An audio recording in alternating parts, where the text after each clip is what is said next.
सुनो, अगर जिंदगी में एक बार ठान लिया कि मुझे अमीर बनना है, हवाएं बदलने से दिशाएं मत बदल देना। छींका छांकी आने से, मच्छर काटने से दिशाएं मत बदल देना।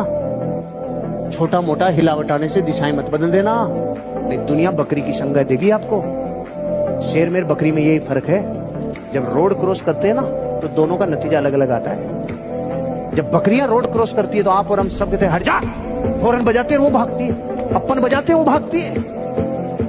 और शेर रोड क्रॉस करते टाइम बजा, अपन साइड में ले ले, साइड में हॉर्न उखाड़ ले जाएगा, चुपचाप दे दे साइड में। क्यों? अब बापू जा रहा है, अब बापू जा रहा है।